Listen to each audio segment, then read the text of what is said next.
Afrique des libertés, je vous salue.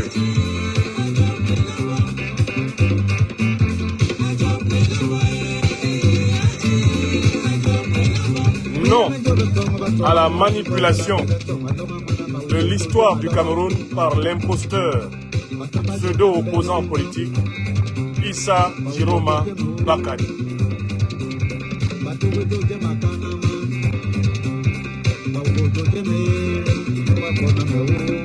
Cette conférence est dédiée à tous les martyrs politiques du Cameroun.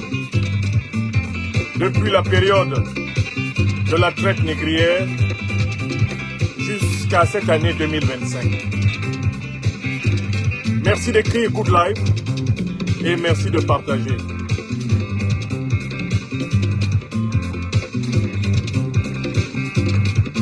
Soyez salués à travers mon pays natal, le Cameroun. À Maroua, à Garoua, à Ngaoundéré, à Bertois, à Yaoundé, à Epolomba, à Bafoussam, à Bouya, à Bamenda. Soyez salués. Soyez salués dans les 10 régions du Cameroun. À Kaélé, à Guidigis, à Kousseri, à Mora, à Bagno, à Tibati. Soyez salués. À Kolofata, à Yabassi, à Manfé, à Manjo. Soyez salués à Bouya. Soyez salués à Tiko, à Mbanga, à Penja, à Nkonsamba. Soyez salués à Bangante, à Bafan, à Banjoun. Soyez salués à Fumban, à Fumbot. Soyez salués à Ayos, à Konolinga. Soyez salués. À Nkoumajab. Soyez salués. Soyez salués à Otele, à Obala. Soyez salués à Nanga et Boko. Soyez salués à Yokadouma, à Yoko. Soyez salués à Baturi. Non à la manipulation et hontée de l'histoire et de la religion à des fins politiques au Cameroun. Dédicace spéciale à tous les martyrs de la lutte du peuple camerounais vers sa véritable souveraineté. Soyez salués dans mon pays natal. Vous qui êtes maintenant à Edea, à Ezeka, à Ngambe, à Ndom, à Sarbayeme, à Pouma, soyez salués.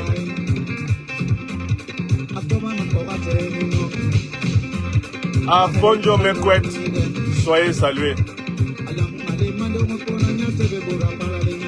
À Acom 2, Acom 1, soyez salués. C'est le grand maître Jean Bikoko Aladin qui chante Saimbok, qui signifie la bénédiction du pays profond, la bénédiction ancestrale. Recevez la bénédiction ancestrale du peuple camerounais, peuple miniature de toute l'Afrique. Et partagez cette émission. Le Festival des Vérités Crues est ouvert. Nous sommes le 20 novembre 2025. Et je m'adresse à vous depuis notre oratoire mystérieux de Normandie. La distribution des pains spirituels de la liberté des Africains. Amis africains, en Afrique du Sud, en Afrique de l'Est, en Afrique centrale, en Afrique de l'Ouest et dans toutes les diasporas, en Afrique du Nord, en Europe, en Amérique, en Asie, dans les îles des grands océans, soyez les bienvenus. Écrivez Good Life et partagez ce programme d'éducation citoyenne, de conscientisation consacré à mon pays natal, le Cameroun. Il est 11h en Normandie, lorsque votre serviteur prend la parole pour rappeler les fondamentaux de la lutte historique du peuple africain du Cameroun, contre les imposteurs, contre les ignorants, contre les manipulateurs, les marionnettes et les marionnettistes. Il y a un minimum de vérité qui doivent être partagées avec tout le peuple pour le protéger contre le carriérisme, l'opportunisme, le profito-situationnisme, la bourgeoisie comprador. C'est notre devoir. Nous l'assumons. Que cela plaise ou que cela déplaise. La vérité blesse, mais le sang ne coule pas. Oui et job. Et oui et job. Et oui et job. Donnez cette émission à nos enfants à travers le Cameroun. Que ce soit ceux qui sont à l'école primaire, que ce soit ceux qui sont au collège, au lycée, à l'université. Car l'inculture historique, l'ignorance de l'histoire de notre pays, de notre Afrique, de notre continent, est la base de toutes les manipulations et de toute la fragilité de nos nations. Donc, nous allons rafraîchir la mémoire et enrichir la mémoire de ceux et celles qui flanchent et qui se laissent balloter par les imposteurs parce qu'ils ne sont pas enracinés dans la connaissance profonde de l'histoire de la nation africaine du Cameroun.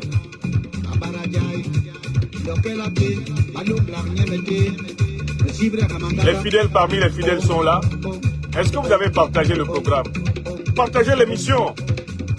Il est 11h sur la terre des hommes. Donnez l'émission sur les réseaux. Nous allons commencer dans moins d'une minute.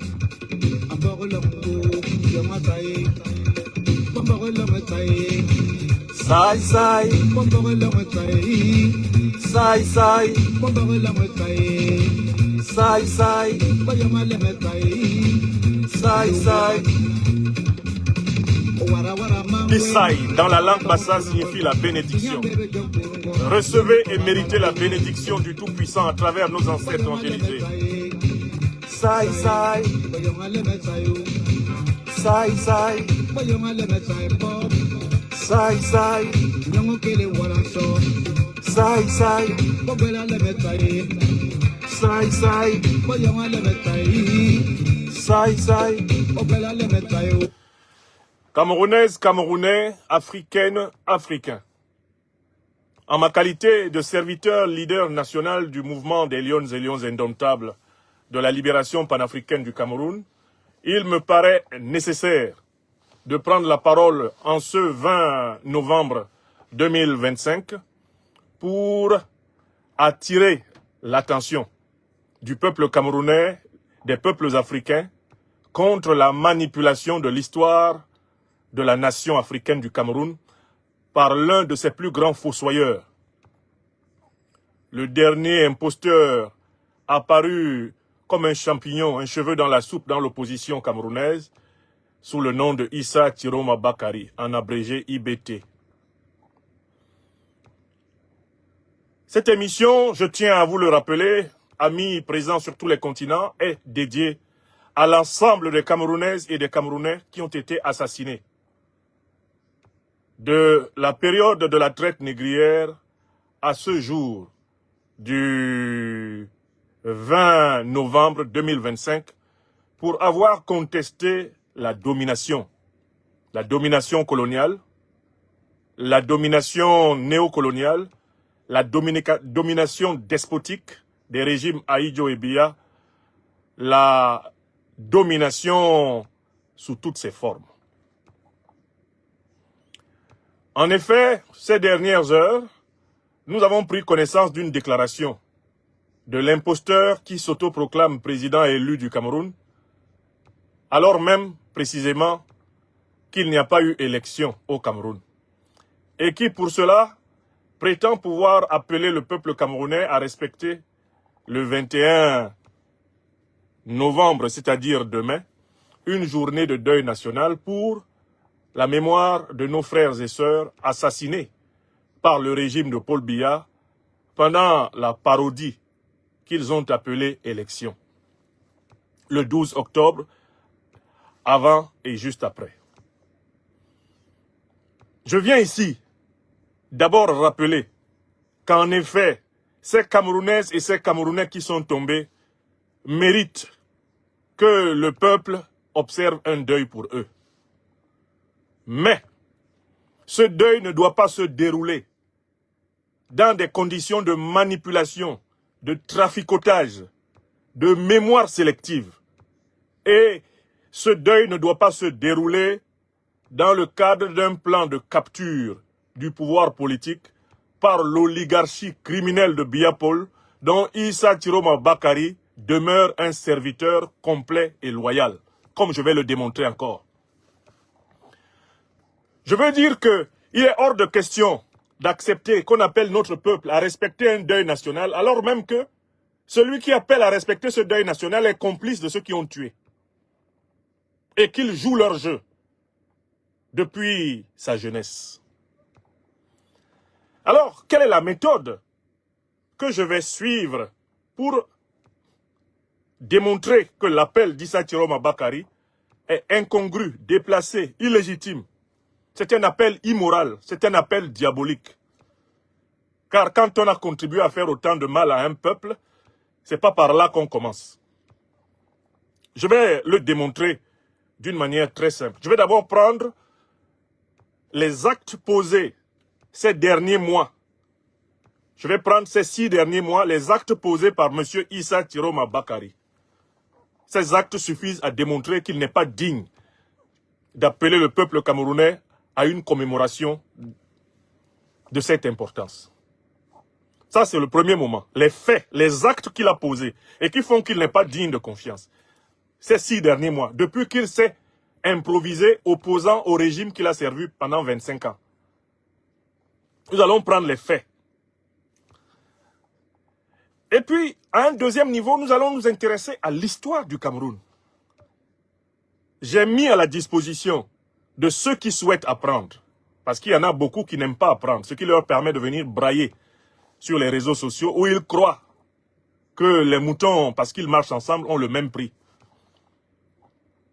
J'ai mis à la disposition de ceux qui veulent apprendre une bibliographie minimale que la citoyenne, le citoyen camerounais, qui veulent connaître l'histoire de notre pays natal, doivent avoir parcouru.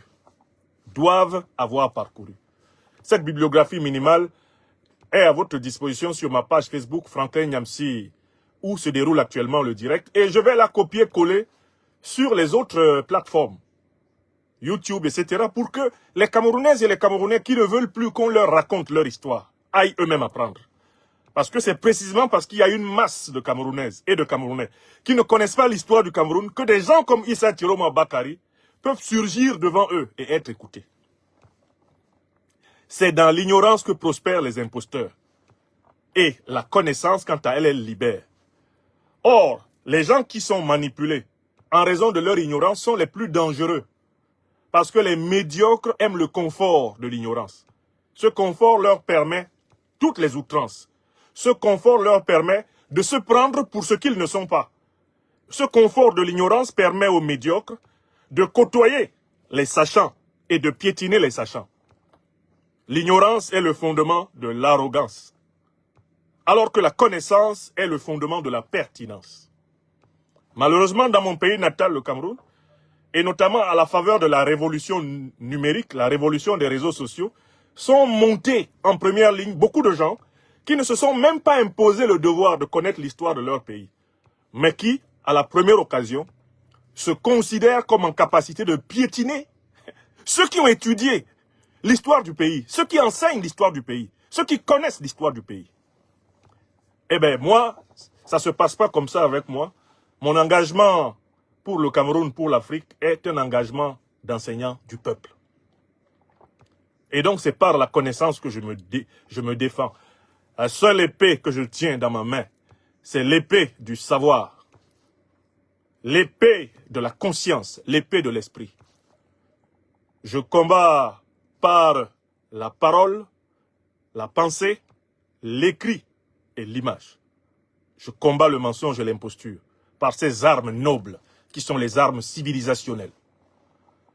Contrairement à ceux qui, en permanence, cachent un couteau dans leur gandoura pour tuer ceux qui ne pensent pas comme eux, une fiole de poison dans leur poche pour tuer ceux qui ne pensent pas comme eux, une relation au commissariat ou au poste de gendarmerie ou dans un ministère pour l'instrumentaliser contre ceux qui ne pensent pas comme eux, ou le gourdin d'un État corrompu comme l'est l'État du Cameroun pour écraser ceux qui ne pensent pas comme eux. Moi, je suis un combattant de la liberté connu pour utiliser les armes nobles.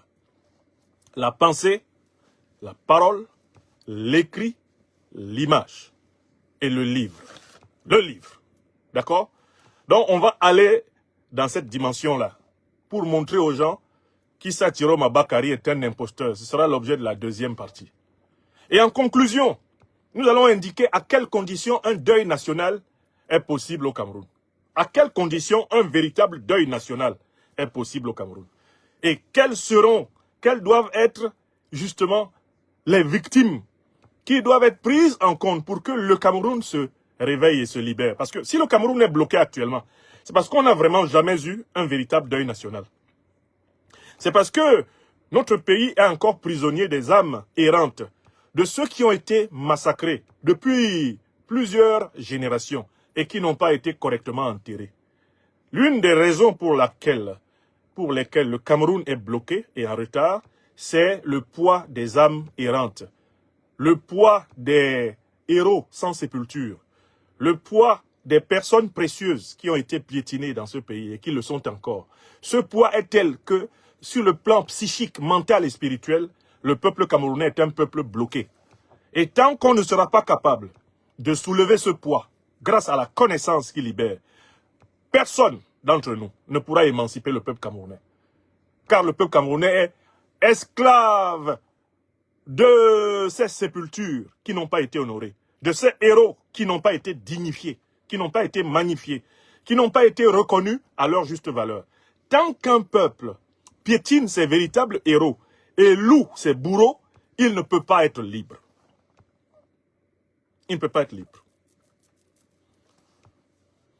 Alors, sans plus tarder, commençons par l'analyse du phénomène Issa Chiroma Bakary. Qui est Issa Chiroma Bakary? C'est un homme, objectivement, d'environ 80 ans et plus, parce qu'il a 2 actes de naissance qui circulent dans les archives, sur le net et puis les archives administratives.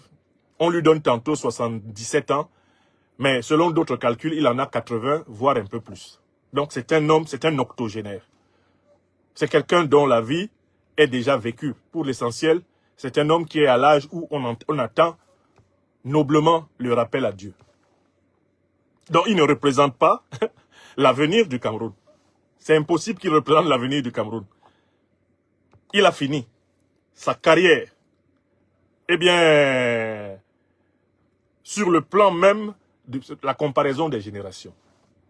Issa Chiroma Bakary est un ingénieur ferroviaire, ingénieur des voies ferrées, qui a été formé donc par les frais du contribuable camerounais et qui, dès les années 70, à la fin des années 60, faisait partie de la jeunesse d'un parti que certains ne connaissent pas, le parti de M. Amadou Ahidjo, créé au milieu des années 50 et qui s'appelait l'Union camerounaise et qui par la suite s'est appelé Union nationale camerounaise. Ce parti a été décrété parti unique à partir des années 60, début à 60, surtout 66.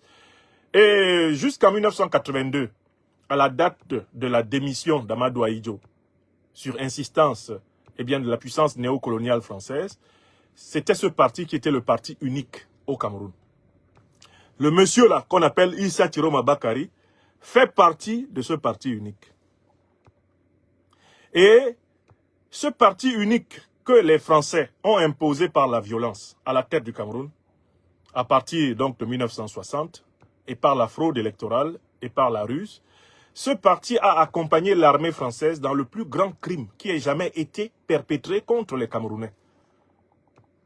Le plus grand crime qui a été perpétré par les Camerounais, c'est un crime qui a été perpétré par l'armée française entre 1955 et 1971, qu'on appelle la guerre du Cameroun.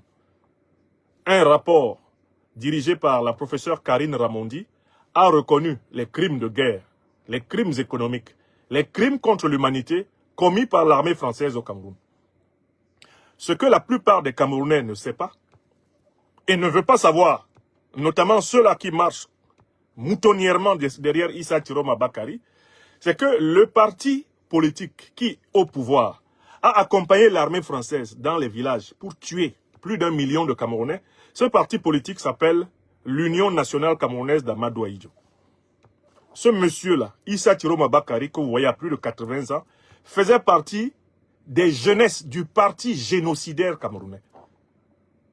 Ce parti, qu'on appelle donc le parti génocidaire camerounais, a accompagné l'armée française pour assassiner tous les leaders du mouvement indépendantiste camerounais de l'UPC, Union des populations du Cameroun. Ça a commencé en 1958 par l'assassinat, le 13 septembre, à Boumiébel, de Ruben Oumniobe, par l'armée française, avec le soutien d'Ahidjo. Ça a continué en 1960 par l'assassinat du président de l'Union des populations du Cameroun, le docteur Félix Roland Moumié.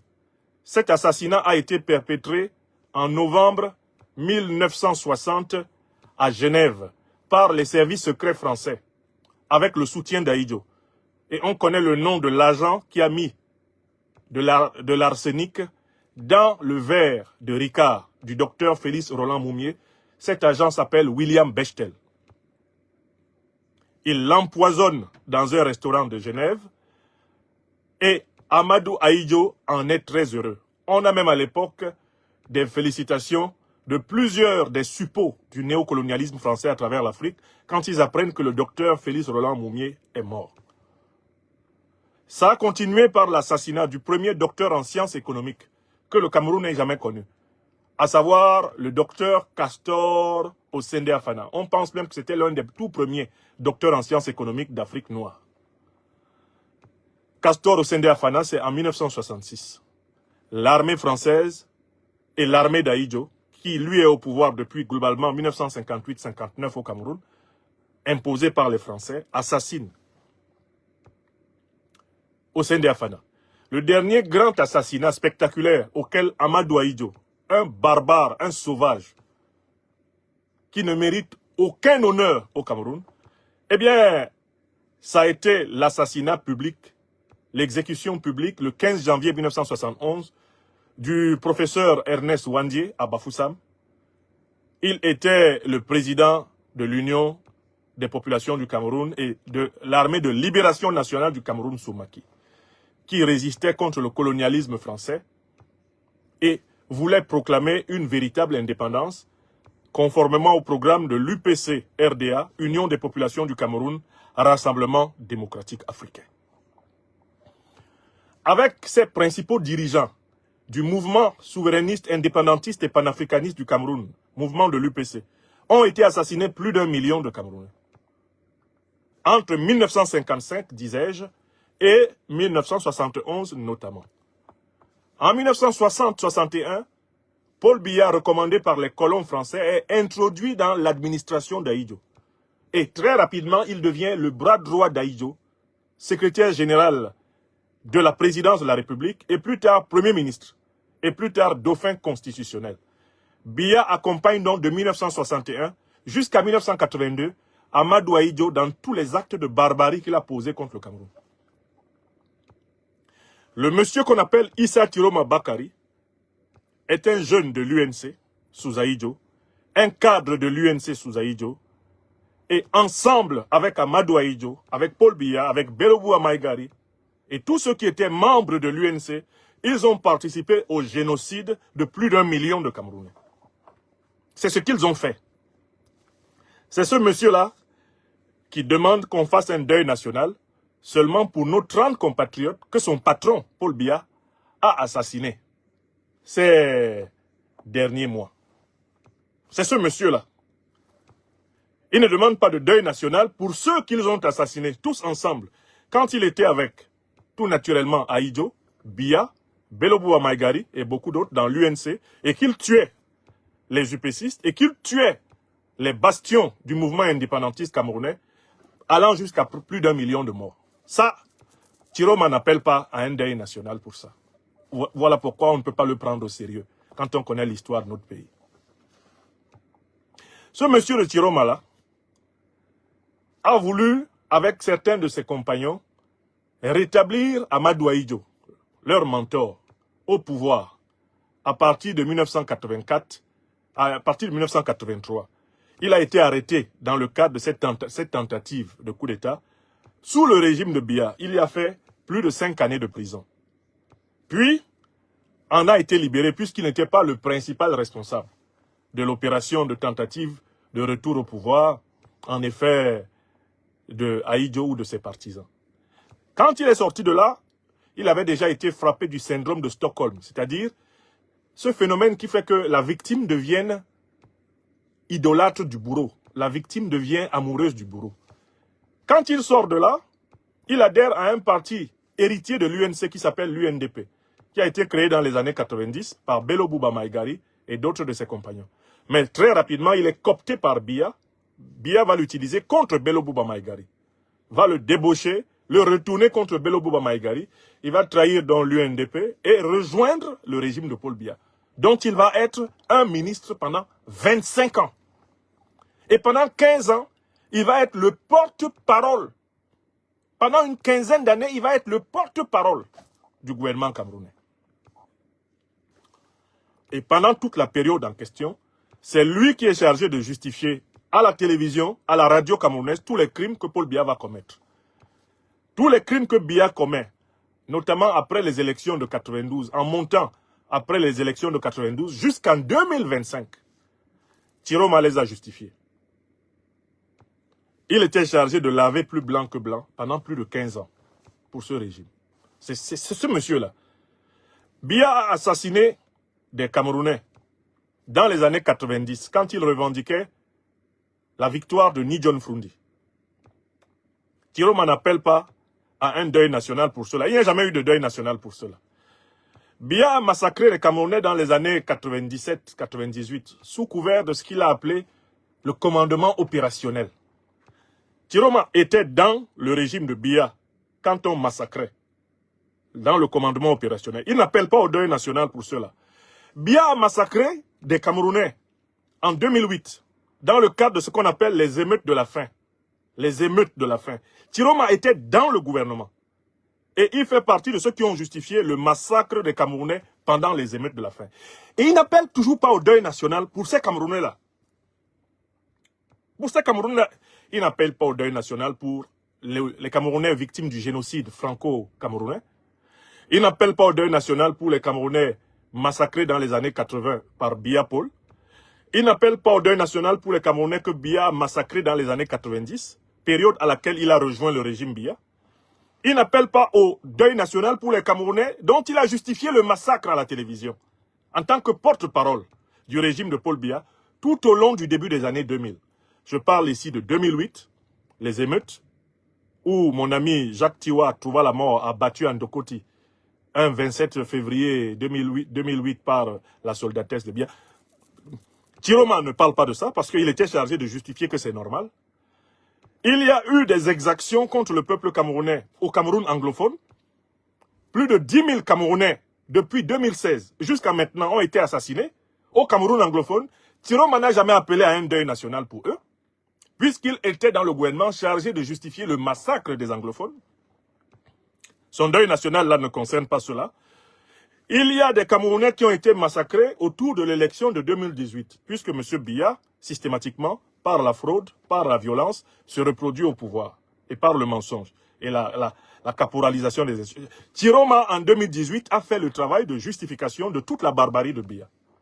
Il n'appelle pas au deuil national pour ces gens-là qui sont morts en 2018, alors même que, eh bien, Biya venait de tripatouiller, de frauder et de s'autoproclamer président, comme il l'a fait en 2025. Tiroma n'appelle pas pour cela. Il choisit d'appeler à un deuil national pour les Camerounais qui sont morts en 2025. Et pourquoi le fait-il? Tiroma le fait parce qu'il pense que ces Camerounais qui sont morts et la colère que le peuple a le droit de ressentir pour ces Camerounais qui ont été assassinés, cela va permettre que lui, Tiroma, devienne président de la République. Parce qu'en fait, la seule raison pour laquelle il appelle les Camerounais à un soi-disant deuil national, c'est parce qu'il veut utiliser ceux qui sont morts là comme une légitimation de son soi-disant projet de dire qu'il est le président élu et qu'il faut qu'il gouverne.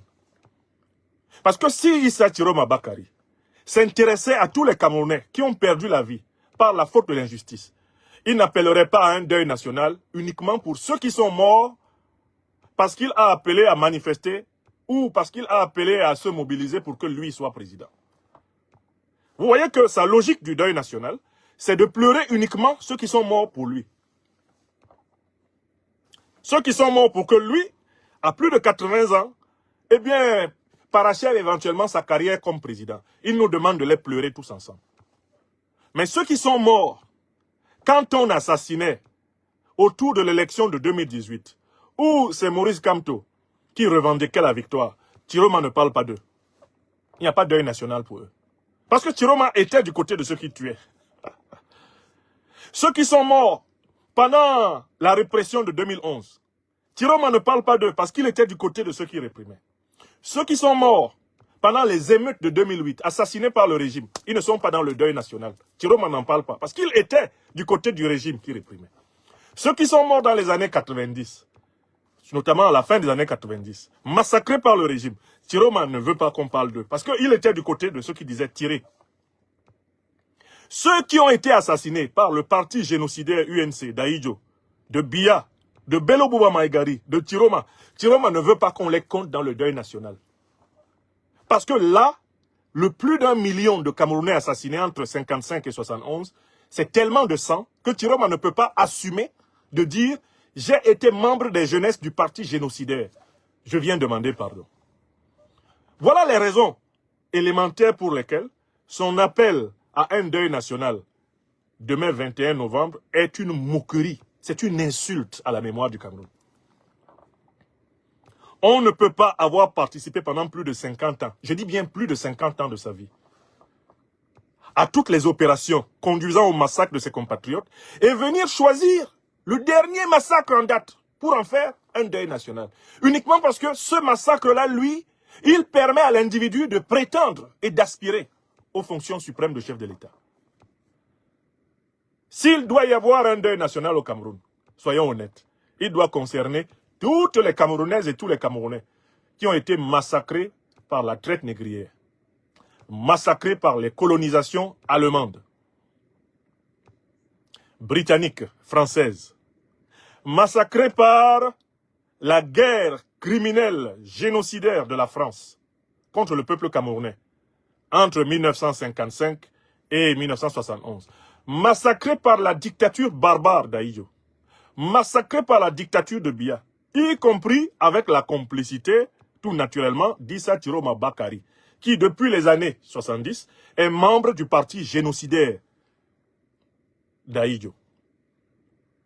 Le deuil national doit tout naturellement inclure tous nos compatriotes massacrés au Cameroun anglophone, inclure tous nos compatriotes massacrés depuis les événements, eh bien, des années 90, des années 97, je pense par exemple aux 9 disparus de Bépanda, les événements de 2008, les massacrés des émeutes de la faim, de 2011, les événements de 2018. Tout ce monde-là, toute cette cohorte de morts, injustifiable et intolérable, doit être intégré dans un véritable cérémoniel de deuil national. Or, vous voyez très bien qu'un tel cérémoniel ne peut pas se tenir sérieusement aujourd'hui ni demain. Et il ne peut surtout pas se tenir à la demande du coupable, à la demande d'un coupable. Il faut un rassemblement transcendant du peuple camerounais pour rendre justice, pour rendre vie immortelle à toutes ces personnes qui ont été injustement, eh bien, abrégées dans cette vie terrestre.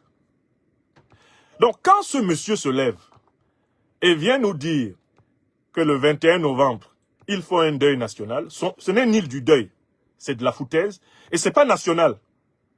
Il s'agit d'une tentative de manipuler les derniers événements politiques pour promouvoir son dernier projet de carrière, pour donner un certain contenu à son imposture, pour dire qu'il est président élu.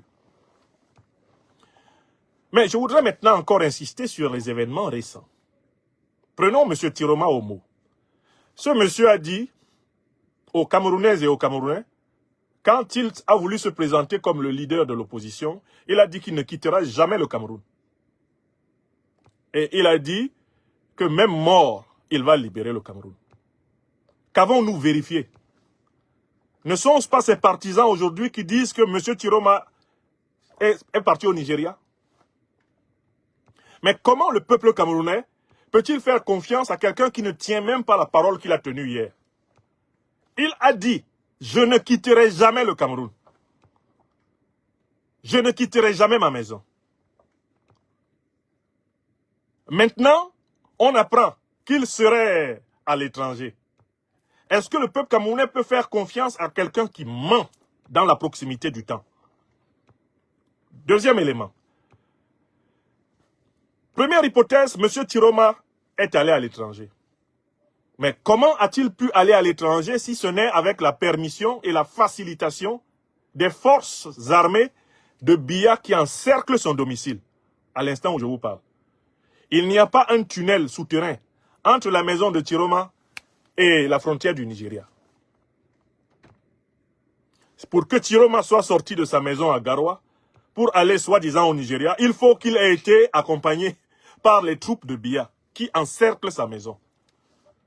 Donc, si vous pensez que ce monsieur est au Nigeria, vous devez immédiatement reconnaître qu'il est au Nigeria avec la complicité du régime de Biya. Mais si vous pensez que ce monsieur n'est pas au Nigeria, vous devez donc reconnaître qu'il est au Cameroun et il est protégé par les mêmes troupes de Biya. En fait, il est en résidence encadrée parce qu'on ne veut pas qu'il entre en contact avec le peuple camerounais, puisque face au peuple camerounais, il serait obligé, pour se protéger, de donner des mots d'ordre radicaux. Comme on l'a utilisé pour voler la lumière de l'opposition, pour imiter l'opposition à l'extrême, pour siphonner l'esprit de l'opposition, pour épuiser l'opposition, pour singer l'opposition, pour mimer l'opposition, sans être un opposant, on n'a pas intérêt à le laisser en contact direct avec les Camerounais, parce que les Camerounais pourraient se rendre compte de l'imposture et lui dire, mais nous sommes morts pour toi, alors qu'en fait, tu es un pion du régime qui est venu voler littéralement la lumière de l'opposition pour pouvoir la tarir dans des mots d'ordre sans conséquence. Donc, je reprends ce premier point. Monsieur Issa Tourama est un menteur en dernière date. Il ne ment pas simplement sur son passé politique, sur son passif politique, qu'il n'assume pas. C'est un menteur sous nos yeux. Il a dit, je ne partirai pas du Cameroun. On dit qu'il est parti. Quelqu'un qui vous dit, je ne partirai pas du Cameroun. Après, vous apprenez qu'il serait à Yola, il serait au Nigeria. Vous le prenez au sérieux? Il a dit, même mort, je vais libérer le Cameroun. Bon, si c'était pour mourir, il n'avait pas besoin de sortir de sa maison. Ceux qui veulent le tuer l'auraient trouvé. Un autre mensonge. Quand on fait deux hypothèses, première hypothèse, il est sorti de chez lui pour aller au Nigeria. Dans cette hypothèse, ce sont les troupes de Biya qui l'ont accompagné. Parce que sa maison est encerclée et gardée. Vous avez même vu des snipers tirer sur sa maison. Il ne peut pas être sorti de là sans être accompagné, comme son équipe et lui-même l'ont reconnu, par l'armée loyaliste. L'autre chose que les Camerounaises et les Camerounais doivent clairement affronter, c'est s'il est là-bas au Nigeria, qu'est-ce qui explique qu'il ne se montre pas près d'un monument permettant de savoir qu'il est au Nigeria? Qu'est-ce qui explique qu'il ne se montre pas de telle façon qu'on ait une preuve physique irréfragable de sa présence au Nigeria? Est-ce que le gouvernement nigérien a intérêt à ce que quelqu'un qui s'autoproclame président du Cameroun, est-ce que le gouvernement du Nigeria a intérêt à accepter cela sur son sol? Les Camerounaises et les Camerounais qui veulent réfléchir sont obligés de constater que cette histoire de Nigeria est une imposture.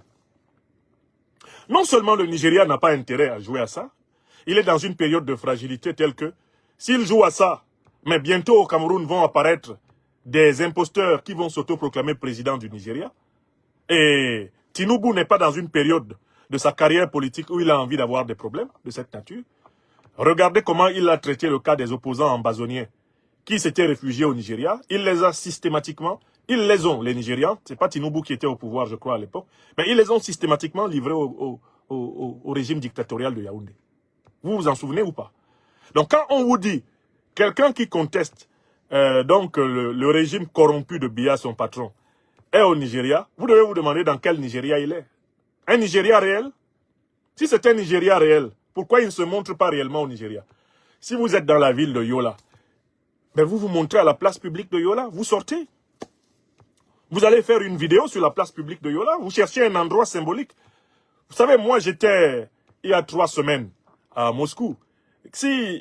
Quand j'étais à Moscou, vous ne m'aviez pas vu en train de marcher à la place, sur la place rouge. Vous ne m'aviez pas vu au théâtre du Bolchoï, en train de regarder un spectacle. Si vous ne m'aviez pas vu, je sais pas, à l'anniversaire de Russia Today, mais vous n'auriez pas cru que j'étais à Moscou. N'est-ce pas? Quand j'étais à Pétersbourg, en Russie, si vous ne m'aviez pas vu à l'université impératrice Catherine II de Pétersbourg, si vous ne m'aviez pas vu dans les rues de Pétersbourg, si vous ne m'aviez pas vu au théâtre de Pétersbourg, bref, à des endroits monumentaux de Pétersbourg, mais vous n'auriez jamais pu croire que j'étais à Pétersbourg. Après, je suis allé aux États-Unis.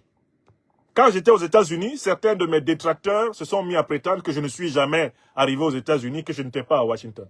Bon, il a suffi que vous me voyez au Capitole. Ceux qui connaissent Washington connaissent le Capitole. Quand vous m'avez vu au Capitole, où j'ai fait un direct sur Facebook, tout le monde a vu que je suis au Capitole. Le débat est clos. Comme l'autre jour, certains disent « Ah, il va jamais mettre les pieds au Burkina. » Bon, vous m'avez vu au Burkina. Vous m'avez vu chez le président Ibrahim Traoré. C'est comme ça qu'on sait que quelqu'un est quelque part. Oui ou non? Alors, vous qui vous promenez là au Cameroun, Tiroma est au Nigeria, vous avez quelle preuve de ça?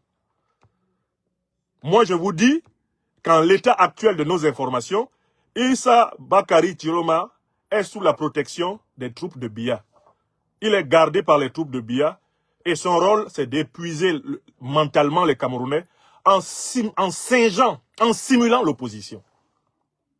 Tous les mots d'ordre qu'il a lancés ont pour but de nous vider de toute notre énergie psychique. Tous les mots d'ordre que Issa Tiroma Bakari a lancés, depuis qu'il a commencé, la mission que Biya lui a donnée, ces mots d'ordre-là ont pour but de fatiguer les Camerounais, de les asthénier. Vous savez, c'est l'asthénie. Ils veulent amener les Camerounais à un état de fatigue mentale totale. Tous ces mots d'ordre-là, c'est de la fatigue. Prenons dans l'ordre ces mots d'ordre. Il a lancé un mot d'ordre de ville morte. Ça a donné quoi? Il a lancé un mot d'ordre de ville morte. Ça a donné quoi? Ça a donné que les Camerounais étaient tout naturellement fatigués lorsque Biya s'est intronisé le 6 novembre, puisque les villes mortes s'arrêtaient le 5. Il a dit, ville morte du 2 au 5. Restez chez vous. Ne faites rien, restez chez vous. Bon, les gens sont donc restés chez eux. Biya s'est intronisé le 6. Deuxième mot d'ordre. Il a donné un délai, un ultimatum de 48 heures au tyran Biya pour libérer les prisonniers politiques. On a vu quoi? L'ultimatum est passé. Tiroma était assis dans son petit cabinet, gardé par les soldats de Biya. Ils sont mis à réfléchir à qu'est-ce qu'il doit dire après. Troisième chose, il nomme... Qu'est-ce qu'il fait là? Il nomme une porte-parole de son supposé gouvernement. Il nomme la porte-parole de son gouvernement, mais la porte-parole directement est encerclée par les troupes de Biya à Douala. Le moindre de ses mouvements, elle est sous la main de la sécurité militaire, la gendarmerie, etc. Et donc, elle est contrainte de s'exprimer uniquement comme nous nous exprimons sur Facebook. Quel est le résultat de tout ça? Monsieur s'assoit maintenant, il s'ennuie. Ah, il dit, ah, tiens, qu'est-ce que je peux faire? Je peux organiser un deuil national pour les personnes qui ont été assassinées à la suite des mots d'ordre que j'ai donnés. Mais organiser un deuil national pour les victimes de 2025, sans tenir en compte les victimes de 2018, sans tenir en compte les victimes de 2011, sans tenir en compte les victimes de 2008, sans tenir en compte les victimes de 97, sans tenir en compte les victimes de 92, sans tenir en compte les victimes des années 80, sans tenir en compte le million de génocidés. N'est-ce pas une foutaise? Voilà pourquoi ça ne donnera rien non plus, parce que, en fait, la démarche de cet homme ne consiste pas à chercher à reconnaître, sur la base de la vérité et la justice, la cause totale du peuple camerounais, mais elle consiste à essayer d'exploiter les dernières tragédies du peuple camerounais pour faire prospérer sa carrière. Faites la somme de ces déclarations, faites la somme de ces mots d'ordre et vous évaluez. Ça ne vaut rien. Pourquoi? Parce que ce n'est pas profond. Ça ne va pas aux racines du problème national camerounais. C'est un héritier du néocolonialisme français. Il n'est pas différent de Biya, il n'est pas différent d'Aïdjo. Il n'est pas capable de porter le souffle qui permettra à cette nation de se réveiller. C'est-à-dire, il n'est pas capable de s'enraciner dans l'âme immortelle du peuple camerounais. Issa Tiroma Bakari est un piètre politicien france-africain. Il a été élevé à la mamelle de l'hypocrisie, du mensonge, de la lâcheté des héritiers du néocolonialisme. C'est ce qu'il est. Donc ce monsieur-là, analysez ses mots d'ordre et les conséquences. Ville morte, on a eu quoi dedans? Prenez le deuxième mot d'ordre. Libérez dans les 48 heures les prisonniers politiques. On a eu quoi dedans? Prenez le troisième mot d'ordre. Ah, je signe, je nomme une porte-parole. La porte-parole parle là. On a eu quoi dedans? Vous passez maintenant au quatrième mot d'ordre. Deuil national pour les victimes de la crise post-électorale de 2025. Mais lui qui était artisan de la crise post-électorale de 2018, pourquoi il ne veut pas qu'on les mette dans le deuil? Il faut qu'on pleure ces gens-là qui ont été tués pendant que lui disait que c'était normal. Il faut qu'on pleure les gens de 2011. Il faut qu'on pleure les gens de 2008. Tout le monde a droit. Et surtout, Issa Tiroma Bakari ne peut pas incarner le deuil national camerounais sans avoir espié les morts dont il est lui-même coupable. C'est trop facile d'avoir participé au parti génocidaire des années 60-70, l'UNC. C'est trop facile d'avoir été 25 ans ministre du criminel Biya, d'avoir été 15 ans pratiquement son porte-parole pour justifier ses crimes, et de venir nous faire pleurer seulement ceux de nos frères qui ont été assassinés en dernière date. Nous avons besoin d'être vrais et justes, d'être rassembleurs. Nous devons pleurer nos frères qui sont morts en 2025, mais nous devons les pleurer en même temps et au même titre que tous les autres qui ont connu la mort en se battant pour la justice. Or, Tiroma n'est pas en capacité de le faire. Parce que comme je vous explique, il fait partie du problème. Il n'a pas espié, il n'a pas avoué sa participation aux épisodes de grande barbarie que le pays a connus depuis les années 60, 50-60 jusqu'à ce jour notamment. Alors, il y a un vrai problème qui se pose au Cameroun. C'est que quand on critique un politicien, là par exemple quand on critique Issa Tiroma Bakari, il y a un certain nombre de ses partisans qui veulent réduire cette critique à un problème tribal, réduire cette critique à un problème régional, réduire cette critique à un problème religieux. Comme je ne suis pas de la tribu de Tiroma, je le critiquerai parce que je souhaiterais éventuellement que quelqu'un de ma tribu gouverne. Comme je ne suis pas de la région de Tiroma, je le critiquerai parce que je souhaiterais que ce soit quelqu'un de ma région, ou peut-être même moi-même qui gouverne. Comme je ne suis pas de la religion de Tiroma, je ne suis pas musulman, alors je serai en train de critiquer Tiroma parce que je ne veux pas qu'un musulman gouverne. Vous voyez, c'est une méthode qui a été pensée par les colons pour empêcher les Africains de se regarder comme le même peuple. Et c'est utilisé partout. C'est une méthode qui est utilisée partout pour paralyser les peuples africains. Dès qu'il y a une critique objective qui est formulée contre une personnalité publique, les partisans de cette personnalité sont formatés pour réduire cette critique à un problème tribal, réduire cette critique à un problème régional ou réduire cette critique à un problème religieux. Or, quelle est la meilleure façon d'arbitrer entre ma critique et la position de Tiroma? La meilleure façon d'arbitrer, c'est l'étude de l'histoire. Vous pouvez ne pas m'écouter. Moi, Nyamsi, ou à Cameroun ou à Africa. Vous pouvez refuser de m'écouter. Mais vous n'avez pas le droit d'ignorer les faits objectifs de l'histoire du Cameroun. Voilà pourquoi je me suis permis de vous donner une bibliographie minimale. En tant qu'universitaire, j'ai fait une enquête minimale pour chercher quelques titres que le Camerounais qui veut discuter de la politique camerounaise, quelques titres au minimum qu'il doit avoir lu. Je ne vous demande pas d'avoir lu tout ce que j'ai lu et compris sur le Cameroun. Je ne vous demande pas tout ça. Mais je pense qu'il faudrait que ceux qui viennent sur les réseaux sociaux, notamment donc je parle ici aux Camerounaises et aux Camerounais, fassent l'effort d'étudier notre histoire. Je mets donc à votre disposition la bibliographie suivante. Je vous lis quelques titres qu'il faut avoir lus. Donnez-moi juste un instant, je vais regarder ça dans ce téléphone-là et vous le dire. Franchement, si on n'a pas lu ça, il faut venir nous écouter et comparer en écoutant les autres. Ne vous précipitez pas pour parler ici. Mes critiques contre M. Issa Tiroma Bakari n'ont rien à voir avec sa religion, rien à voir avec sa région, rien à voir avec son ethnie. D'abord, les Camerounaises et les Camerounais qui me connaissent savent que jamais je n'ai été pris dans le jeu de la haine ethnique. Jamais. Jamais. Je dis même sous la forme de la blague. Je n'ai été pris, depuis que je fais de la politique, dans le jeu de la haine ethnique. Que ce soit au Cameroun ou à l'étranger. Jamais.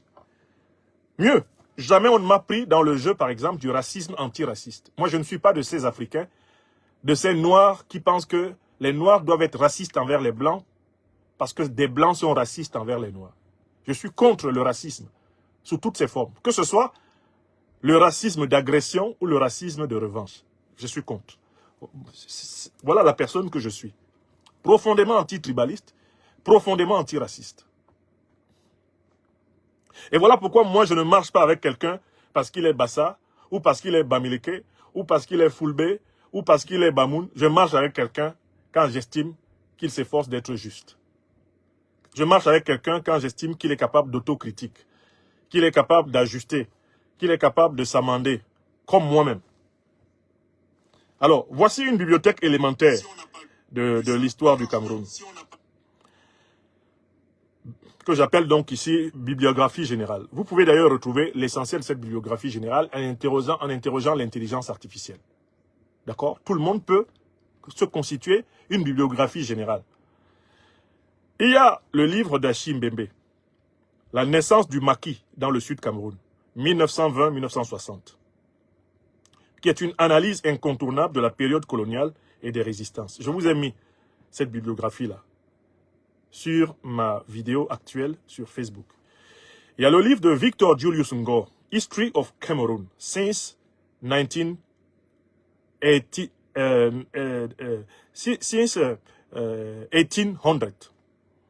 C'est l'un des manuels les plus complets et les plus accessibles sur l'histoire du Cameroun à partir du 18e, 19e siècle. Et il y a Mark Delancey et Mark Dyke Delancey, Historical Dictionary of the Republic of Cameroon. Un dictionnaire historique de la République du Cameroun par Mark Delancey et Mark Dyke Delancey. Ce sont des frères, ou en tout cas des époux, qui ont écrit ce dictionnaire. Il y a le livre de Edmond Mbalaono. Edmond Mbalaono a écrit Histoire du Cameroun. C'est vraiment un livre qui a aussi l'avantage de couvrir l'histoire du Cameroun sur une longue durée. Il y a le livre de Richard Joseph, Radical Nationalism in Cameroun. Le nationalisme radical au Cameroun. C'est un livre qui est incontournable si on veut comprendre la lutte d'indépendance de l'UPC. Maintenant, sur la période précoloniale, il y a quelques travaux intéressants, comme celui de Jean-Pierre Varnier, Précolonial Cameroun, Grassfields and Coastal Societies. Il a beaucoup étudié les sociétés de l'Ouest Bamileke, Varnier, dans le Cameroun précolonial, et il a étudié les sociétés de la côte. Vous pouvez lire Claude Tarditz, qui a écrit le royaume Bamoun, l'un des royaumes les plus originaux du Cameroun et d'Afrique, dont le siège se trouve à Fumban. Il y a Nicolas David, qui a écrit des études sur les civilisations du bassin du lac Tchad, dans le domaine de l'archéologie.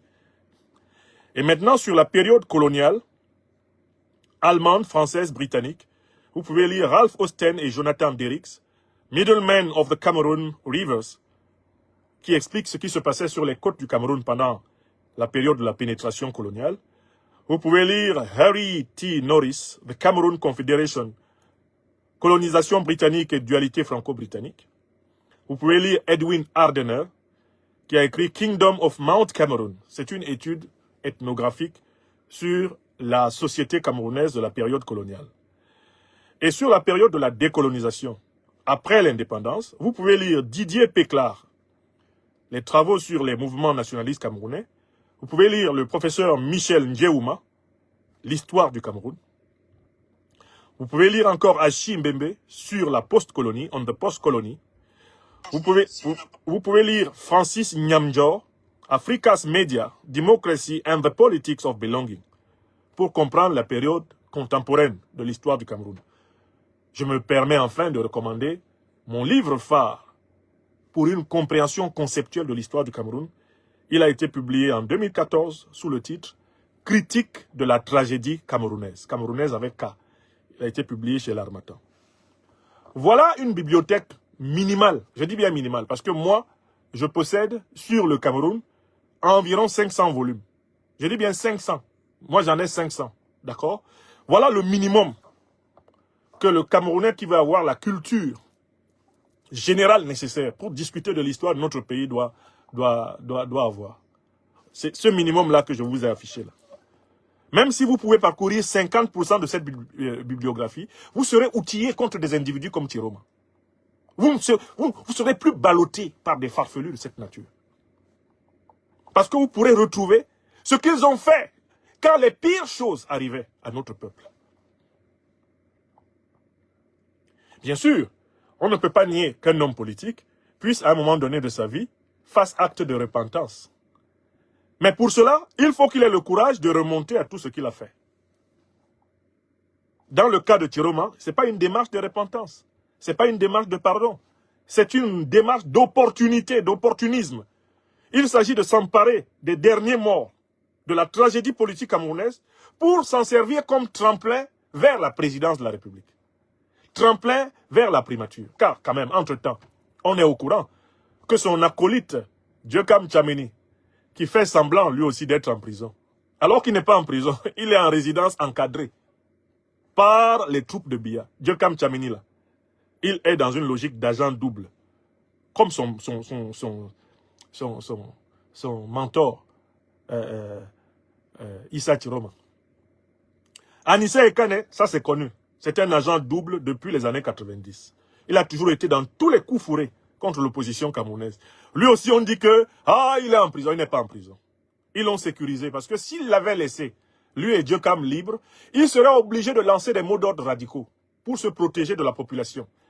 C'est pour les protéger de la vindicte populaire que Biya, du moins les marionnettistes de Biya, les ont retirés. Et ce sont eux qui gardent normalement actuellement Issa Tiroma Bakari. Ce sont eux qui le gardent. Je vous fais remarquer que dans ses dernières interventions, il ne met plus le drapeau camerounais derrière lui. Ça ne dépend pas de lui. Ça ne dépend pas de lui s'il n'a pas le drapeau camerounais derrière lui. Ça fait partie de l'organisation de la mystification camerounaise. Cela a pour but de fatiguer les Camerounais. C'est-à-dire que, en plus, Tiroma Bakari il est devenu comme un piège dans lequel on attend les Camerounais radicalisés contre le régime. Quand vous sortez pour le défendre, on en profite pour vous prendre. Tiroma est comme un aimant qui est utilisé pour faire sortir de la société camerounaise, monter en première ligne tous ceux qui, éventuellement, veulent vraiment la chute de Biya. On en profite pour les arrêter. Entre-temps, Tiroma n'est pas en prison. Hein. Parce que dans tout ce qu'il a fait là, si on estimait que ce qu'il a fait est vraiment grave, ce serait lui qui serait le premier en prison. Mais lui, il n'est pas en prison. Mais on l'utilise comme un appât pour arrêter des Camerounais et les mettre en prison. Et beaucoup de Camerounais résistent à comprendre qu'ils sont piégés. Parce que c'est Paul Biya qui a autorisé la candidature de Tiroma.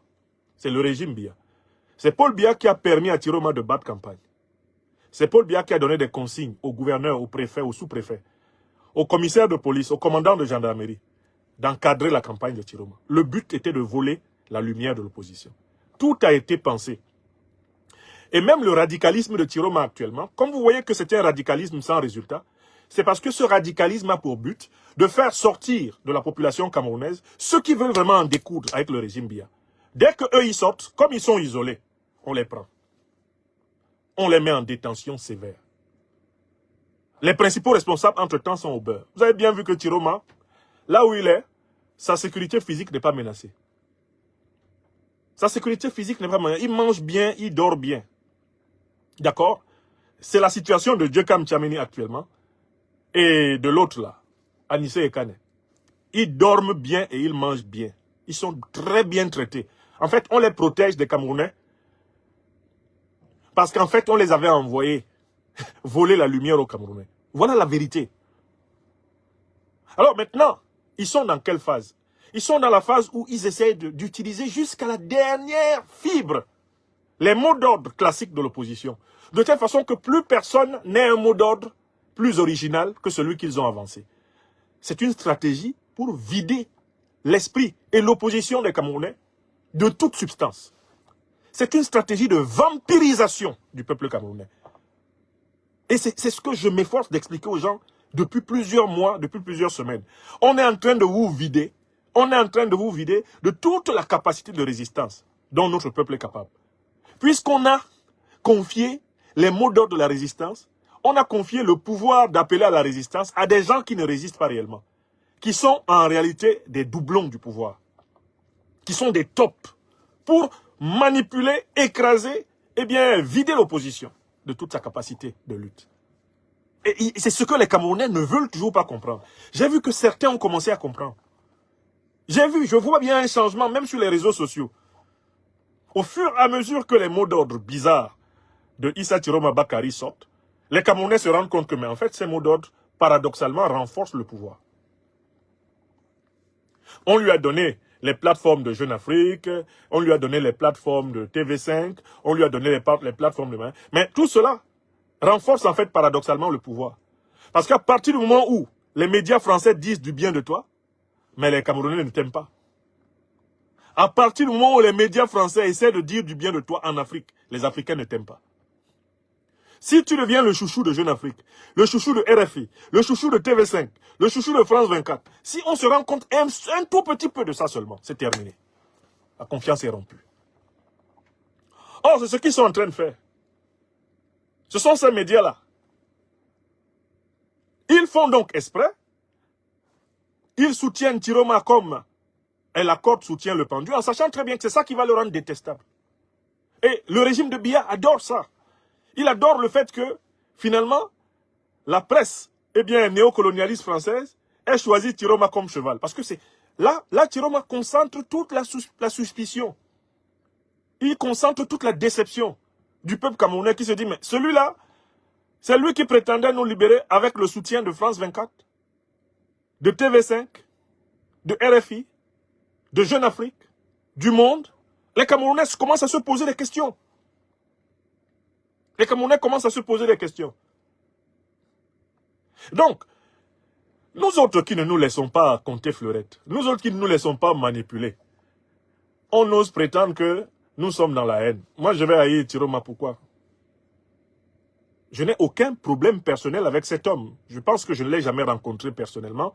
Et en plus, je n'ai aucune raison de lui en vouloir à titre personnel. Il ne m'a rien fait personnellement, moi. Et je ne lui ai rien fait personnellement à lui. Je critique ses positions politiques. Je critique son positionnement politique, son action politique. Je ne lui en veux pas parce qu'il est peul. C'est absurde. Je ne lui en veux pas parce qu'il est musulman. C'est absurde. Je ne lui en veux pas parce qu'il est du Nord. C'est absurde. Je lui en veux parce qu'il joue à un double jeu contre notre peuple. Parce que c'est un agent opportuniste du néocolonialisme français et de la dictature Biya. C'est ce qu'il est aux yeux de mon intelligence. Et c'est cela que j'appelle les Camerounais à voir. Il faut voir politiquement le jeu de Tiroma. Il ne faut pas voir son jeu religieusement. Ces derniers temps, il n'arrête pas de se présenter avec les deux mains comme ça, en train de prier Allah le Tout-Puissant, le très miséricordieux. Il veut essayer de retourner la question politique en une question religieuse. C'est très dangereux, ce jeu-là. C'est très dangereux dans un pays comme le Cameroun de vouloir se présenter comme l'homme des musulmans. Nous, les Camerounais, là, nous sommes des Africains. Notre première religion, c'est la tradition africaine. Du nord au sud, de l'est à l'ouest, nous sommes tous traditionalistes.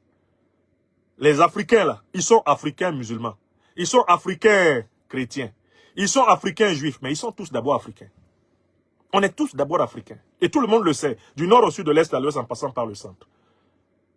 Donc, il ne faut pas que nos frères et sœurs, dans le nord, s'identifient à Tiroma à cause de la religion. Il ne faut pas qu'on s'identifie à un homme politique à cause de la religion ou à cause de la région. Il faut s'identifier à lui à cause de son action politique, de son bilan politique. C'est ça le critère. Parce que nous sommes le même peuple africain.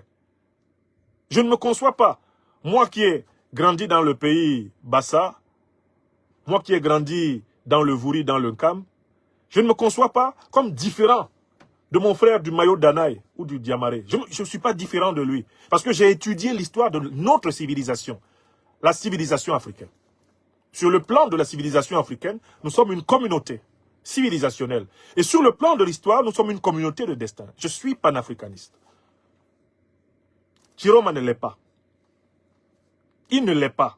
Parce qu'un panafricaniste ne participe pas à la guerre d'éradication d'1 million de ses compatriotes aux côtés de l'armée française. Non. Non. Il ne l'est pas. Donc, il faut apprécier ce problème-là sur un plan politique. Il ne faut pas apprécier ce problème sur le plan personnel, régional, religieux, etc. etc. Et il faut que les Camerounaises et les Camerounais contribuent à élever le débat. Qu'on demande à Chiroma de nous parler de sa jeunesse dans l'UNC. Il faisait quoi là, quand on tuait plus d'1 million de Camerounais? Qu'il nous parle de ses rapports avec Ahidjo, le grand criminel. Les jeunes générations ne savent même pas que ce type-là a accompagné l'armée française pour tuer plus d'1 million de ses compatriotes. Et ils veulent nous imposer Ahidjo comme un homme politique normal. Un génocide, 1 million. C'est pas 1000 personnes, hein. 1 million. Ils veulent nous imposer Biya comme anti-colonialiste. Ça aussi, c'est la vulgate du régime Biya. Ces derniers temps-là, ils ont fait quelques chaînes de télévision. Paul Biya est un anticolonialiste, c'est un panafricaniste. De 1961 à 1971, il est avec Ahidjo pour massacrer ses compatriotes, Paul Biya. Il devient premier ministre d'Ahidjo en 1975. Il faut qu'on l'explique à nos compatriotes. Je sais que la plupart d'entre eux sont nés après les années 90. Oui, la plupart des Camerounais est né après les années 90. Mais ce n'est pas parce que tu es né après les années 90 que tu n'as pas l'obligation d'étudier l'histoire de ton pays. Je vous ai donné une liste d'ouvrages commandés. Il y en a même qui sont disponibles en PDF. Gratuits sur Internet, parmi les ouvrages que j'ai donnés. Avant de monter sur les réseaux sociaux, Facebook, TikTok, assieds-toi au moins, lis au moins un livre sur l'histoire de ton pays. Un seul. Commence par un. Et reviens parler ici. Un livre d'histoire scientifique. Lis un.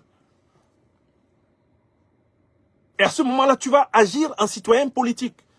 Tu vas augmenter ton degré de conscience. Tu vas augmenter ton degré de conscience. Donc, pour ma part, il n'y a pas de deuil national demain, 21 novembre au Cameroun. Il n'y a pas de deuil national. Celui qui appelle à ça n'a pas de titre pour le faire. Il n'a pas de titre pour le faire parce qu'il n'a pas été élu. Il n'a pas été élu parce qu'il n'y a pas eu élection. Paul Biya n'a pas non plus été élu. Paul Biya n'a pas été élu parce qu'il n'y a pas eu élection. Les 5 conditions pour qu'il y ait élection n'ont pas été remplies au Cameroun. Il nous fallait des listes électorales consensuelles et inclusives. On ne les a pas eues. Il nous fallait une commission électorale vraiment indépendante. On n'en a pas. Il nous fallait un contentieux, un système judiciaire électoral impartial et équitable. On n'en a pas. Il nous fallait une transparence sur le financement des élections. On n'en a pas. Il nous fallait une inclusion électorale totale. Avec le respect de toute la diversité politique, du champ politique national. On n'en a pas. D'accord? Il nous fallait le respect de l'intégrité physique et psychique des personnes. La non-instrumentalisation des forces de défense et de sécurité pour le compte d'un candidat contre les autres. Nous n'avons pas cette situation-là où on n'utilise pas notre police, notre gendarmerie, notre armée contre nous. Biya les a utilisés, le régime Biya l'a utilisé contre nous. Dans ces conditions, il n'y a pas eu élection. Personne n'a gagné une élection le 12 octobre au Cameroun. Par conséquent, personne n'a perdu. Parce que ce n'était pas une élection. Telle est la position de notre mouvement. Comme ce n'était pas une élection, comment allons-nous fonder la légitimité du pouvoir politique chez nous? Mais c'est en nous mobilisant comme un seul homme pour mettre fin au régime de Paul Biya et de ses faux opposants. C'est la mobilisation populaire pacifique, c'est la mobilisation panafricaine du peuple camerounais. Avec le soutien des éléments conscients, des forces de défense et de sécurité, c'est cela qui va nous permettre d'aller vers une transition. Non pas pour que Chiroma soit président, car il n'a pas été élu.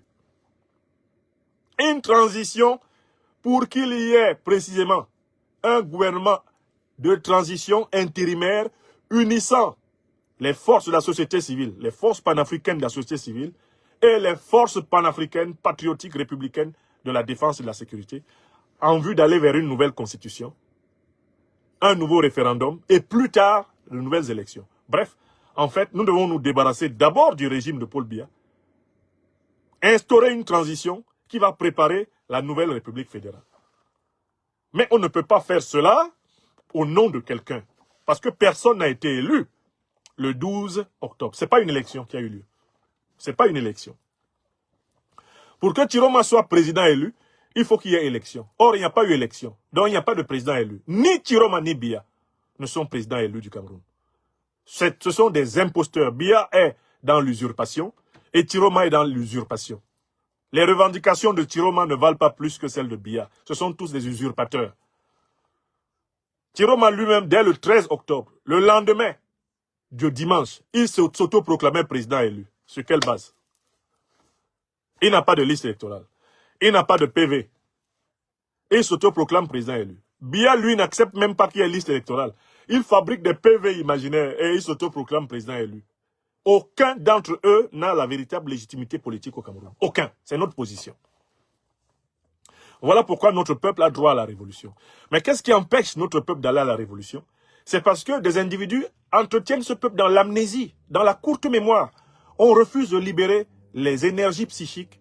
On refuse de libérer les forces spirituelles qui vont permettre le retour à l'idéal de la nation camerounaise souveraine, qui a été le cœur de la résistance depuis le 19e siècle, des Kouvali Kenyé au début du 20e, des Douala Mangabel, des Martin Paul Samba, des Dandembita, des Madola, dans les années 20-30, des Njoya Bamoun, même des Charles Atangana. On refuse que nous retrouvions cette énergie, l'énergie qui a amené l'UPC à être fondée le 10 avril 1948.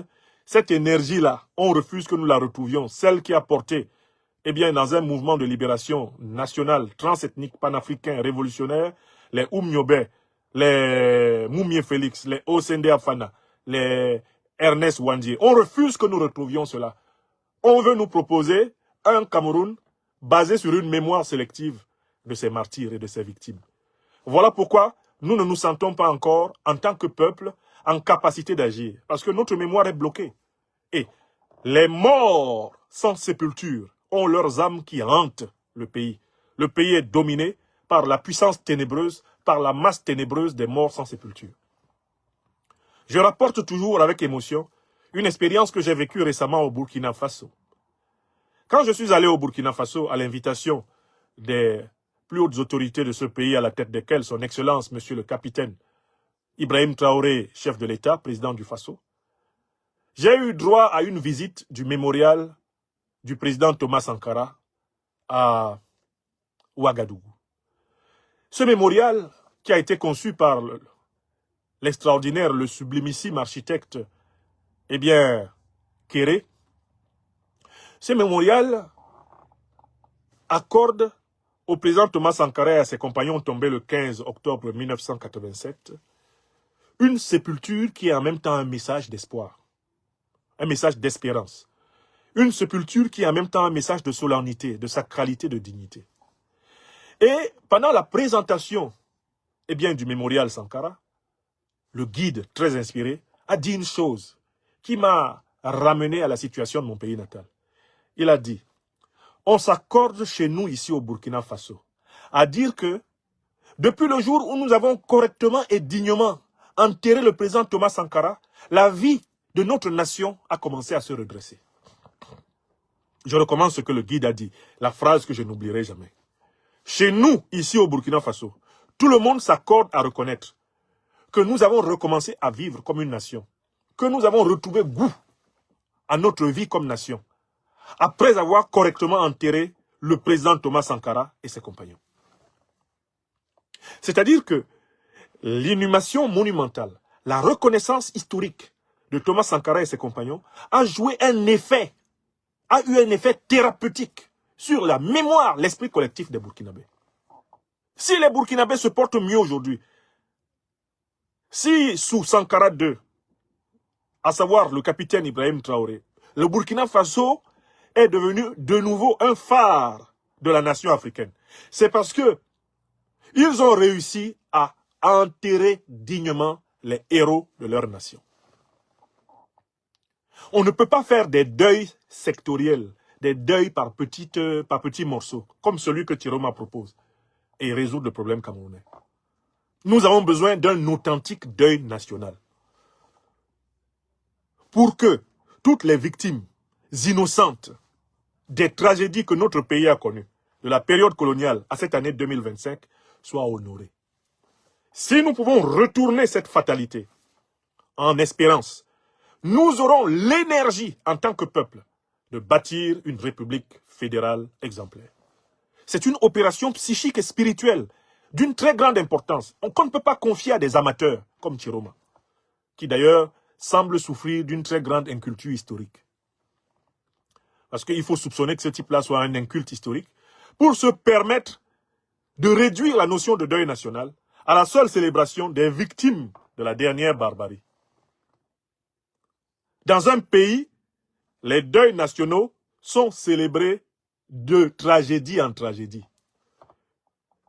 Quand il y a eu une tragédie à la période T1 et que vous n'avez pas célébré les victimes de cette tragédie, lorsqu'il y a une tragédie à la période T2, le fait de célébrer la période T2 est une malédiction.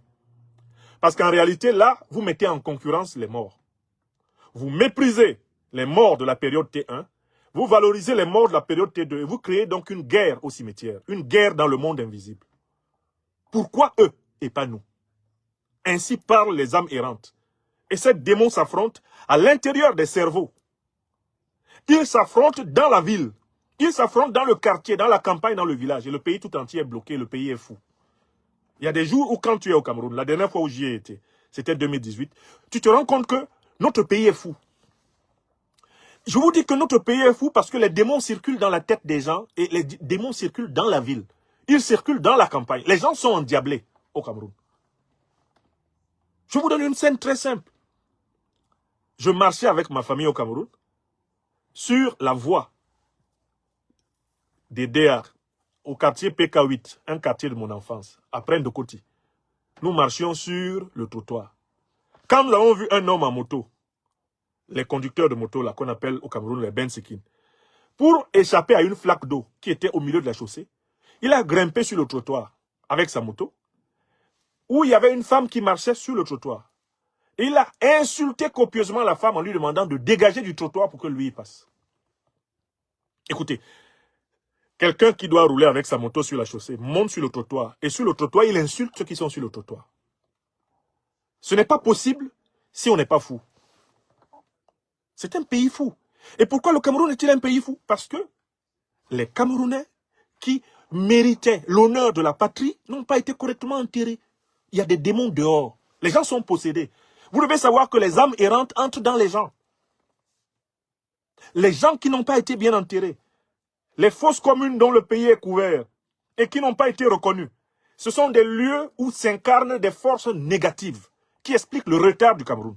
Regardez par exemple, l'une des voies les plus impossibles pour le Cameroun, c'est la route entre Douala et Edea. Douala et Yaoundé. Pendant pratiquement 60 ans, aucun gouvernement camerounais n'a été capable de construire une route monumentale entre les deux principales villes du Cameroun, Douala et Yaoundé. On explique ça par la corruption du régime. Oui, mais cette corruption est la conséquence d'une chose. Vous savez, cette région-là, c'est celle dans laquelle il y a eu le plus grand nombre de morts. La zone qui va de Douala, là, en remontant jusqu'à Yaoundé, c'est l'une des zones où les Camerounais ont été massacrés à outrance. C'est une zone qui est couverte de fosses communes. C'est une zone où les gens ont pourri à l'air, où les êtres humains ont été dévorés par les oiseaux, par les hyènes, par les chacals, par les panthères, par les tigres. Parce que personne ne les a pleurés, personne ne les a enterrés. Bon, vous voulez construire une grande autoroute dans une zone comme ça. Vous ne tenez pas compte de toutes les énergies ténébreuses. Vous ne tenez pas compte de tous les démons. Vous ne tenez pas compte de toutes les âmes errantes. Vous ne tenez pas compte de toute la folie qui a eu lieu dans la zone. On ne construit pas une route comme ça n'importe où. Vous savez, quand j'étais l'autre jour en Russie, J'ai été frappé de voir que dans les lieux de la haute technologie russe, lorsqu'ils sont en train de travailler sur un nouveau bateau, ils sont en train de travailler sur un nouveau pipeline, etc., il y a les prêtres de la religion orthodoxe russe qui viennent prier là. Ils ont une aumônerie. Là où ils construisent même leurs missiles, là. Vous savez, leurs fameux missiles qui font trembler l'Occident, Oresnik, etc. Il y a l'église orthodoxe russe est là-bas. Je dis, même à l'intérieur de l'école d'ingénieurs, l'université impératrice Catherine II de Saint-Pétersbourg, l'église traditionnelle russe est là-bas. Parce qu'ils savent que s'ils n'invoquent pas correctement leurs ancêtres, ils ne peuvent rien réaliser de grand. Regardez les pays de très grande tradition technologique aujourd'hui. Paradoxalement, ce sont des pays qui ont réussi à sauver leur tradition. Tous ceux qui sont en train de perdre leur tradition s'effondrent même du point de vue de la haute technologie. Donc, au Cameroun, là, le problème que nous avons, c'est que nous sommes collectivement fous. Et pourquoi sommes-nous collectivement fous? Parce que nous n'avons pas accompli nos devoirs. Nous n'avons pas accompli nos devoirs envers nos ancêtres. Et surtout ceux de nos ancêtres qui se sont sacrifiés pour nous. Tant que nous n'avons pas organisé de véritables deuils nationaux, de véritables cérémonies nationales de réconciliation avec les générations sacrifiées d'autrefois, tant que nous n'avons pas organisé un enseignement citoyen, un enseignement civique, une mémoire historique vigilante, tant que nous n'avons pas ressuscité l'âme immortelle du peuple camerounais en nous tous, comme collectivité africaine rassemblée, nous ne pourrons pas nous débarrasser des dictateurs. Nous ne pourrons pas nous débarrasser des imposteurs. Nous ne pourrons pas nous débarrasser de la misère, de la pauvreté collective qui nous bloque. Ce sont de grandes opérations qui renvoient à un domaine qu'on appelle l'alchimie spirituelle. Ce sont ces opérations qui doivent être menées au Cameroun. Et ce n'est pas un apprenti sorcier comme Issa Tiroma qui peut les mener. Vous savez pourquoi? Parce qu'il n'est pas courageux. Il n'a pas le courage de la vérité. Il n'a pas le courage d'embrasser toute l'histoire de notre nation et d'y assumer ses responsabilités. Y assumer ses responsabilités. C'est extrêmement important quand tu as été des jeunesses d'un parti génocidaire de venir t'expliquer sur ce qu'on en fait maintenant. Quand tu as été au cœur d'un système totalitaire qui a dérivé, il faut venir expliquer. Quand tu as été pendant 25 ans ministre de Biya, il faut nous expliquer ce qu'on fait de ceux qui sont tombés. Quand tu étais aux côtés de Biya, pour les faire tomber, qu'est-ce qu'on fait? Au lieu de venir t'improviser en grand prêtre des dernières tragédies que le pays a connues, il faut avoir le courage d'embrasser toute la tragédie de la nation. Tiroma n'est pas l'homme de la situation. Et il n'est pas l'homme de la situation parce que même cette année-là, où il est sorti subitement de l'opposition, il est sorti subitement du pouvoir pour jouer à l'opposant. Globalement, là, son histoire d'opposant n'a pas plus de 6 mois. Même cette année, il nous a menti. J'insiste sur le fait qu'il nous a menti cette année. Les Camerounais qui m'écoutent peuvent vérifier. Il a dit qu'il ne va pas partir de chez lui. Maintenant, on dit qu'il est parti de chez lui. Il faut qu'il vienne expliquer. Il est parti pourquoi? Il a dit que même mort, il va libérer le Cameroun. Ça veut dire qu'il n'avait pas peur de rester chez lui. Pourquoi il n'est pas resté chez lui? Maintenant, faisons l'hypothèse qu'il soit parti de chez lui. S'il est parti de chez lui, c'est avec l'accord des hommes de Biya-Pôle, oui ou non? S'il est parti chez lui avec l'accord des hommes de Biya-Pôle, il est un homme de Biya-Pôle, oui ou non? Il prétend qu'il est au Nigeria. S'il est au Nigeria, c'est-à-dire que Tinubu héberge quelqu'un qui veut renverser Biya-Pôle. Est-ce que Tiroma peut nous montrer qu'il est au Nigeria? Pour qu'on sache maintenant que le Nigeria est la base arrière de la déstabilisation du Cameroun. Est-ce que Tiroma peut nous montrer qu'il est au Nigeria? Vous voyez comment il est faux et menteur envers nous? Voilà pourquoi moi j'ai dit, et je maintiens, que mon hypothèse, c'est peut-être que Tiroma n'est pas nécessairement dans sa maison, sa résidence à Garoua, mais il a été exfiltré à l'intérieur du Cameroun, dans une autre résidence, qui est protégée par les gens de Biya. Et pour continuer à piéger les Camerounais, les attraper individuellement, ceux qui sont hyper radicalisés, on permet à Tiroma de faire de temps en temps une sortie. Et on attrape tel, on attrape tel, on attrape tel. Il fait une sortie, on attrape tel. Avant, on lui permettait de faire des sorties avec le drapeau du Cameroun. Maintenant, on a enlevé. Il n'explique pas pourquoi il n'y a pas le drapeau du Cameroun. Il prétend qu'il est le président élu. Il parle sans le drapeau du Cameroun. Pourquoi? Puisqu'il prétend qu'il est le président élu. Il utilise les armoiries, les emblèmes de l'État du Cameroun et il se tient derrière un mur blanc, vide, avec un bout de papier sur la table. Et il tient un discours qu'il prétend solennel. Qui organise toutes ces mystifications si ce ne sont les services de Biya Paul, qui, en réalité, ont le contrôle physique du corps de Tiroma? Pourquoi Tiroma ne montre-t-il pas son environnement? Un type qui prétend être véritablement au service de son peuple doit avoir un langage de vérité. Si vous êtes à Yola, montrez que vous êtes à Yola, qu'on sache que vous êtes à Yola. Si vous êtes à Garoua, montrez que vous êtes à Garoua, qu'on sache que vous êtes à Garoua. Puisque vous n'avez pas... Si Biya voulait mettre Tiroma en détention à Yaoundé, il l'aurait fait. Vous êtes d'accord avec moi? Il l'aurait fait. Mais Tiroma est là pour que les Camerounais soient fatigués de s'opposer. Et tous les 3 ou 4 jours, il va lancer un mot d'ordre stupide comme ça, jusqu'à ce que les Camerounais soient dégoûtés par l'idée de s'opposer. Tellement ces mots d'ordre ne servent à rien. Qu'à un moment donné, on va penser que toute parole d'opposant ne signifie plus rien. Voilà l'opération dans laquelle cet homme a été envoyé.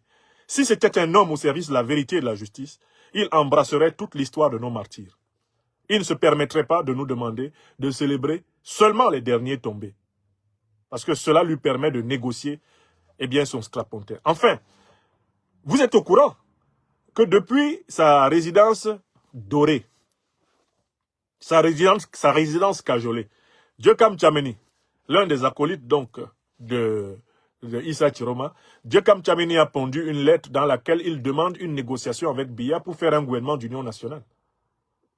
Vous êtes au courant de ça ou pas? Alors, je suis un peu l'actualité de ce point de vue avec attention. Il n'y a pas eu de démenti.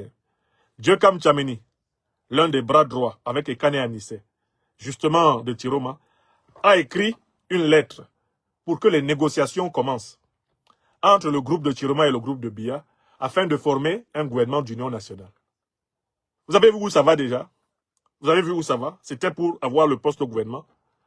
Vous vous souvenez que leur genre de Jeune Afrique avait annoncé qu'on lui avait proposé le poste de Premier ministre et qu'il aurait refusé. Etc., etc. Vous voyez bien vers quoi ça va?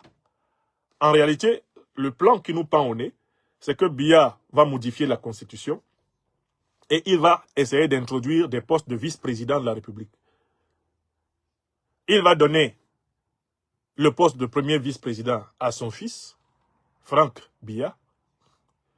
Il va donner un poste de deuxième vice-président à un Camerounais originaire du Nord. Peut-être même que ça peut être Tiroma. Il va donner le poste de troisième vice-président à un Camerounais soit originaire de l'Ouest, soit du Cameroun anglophone. Il veut nous imposer une succession dynastique. Et je vous ai expliqué que ce n'est pas un hasard s'il a reçu le vice-président de la République de Guinée équatoriale, Teodorino Obiangema Mangue, qui est lui-même bénéficiaire du même dispositif.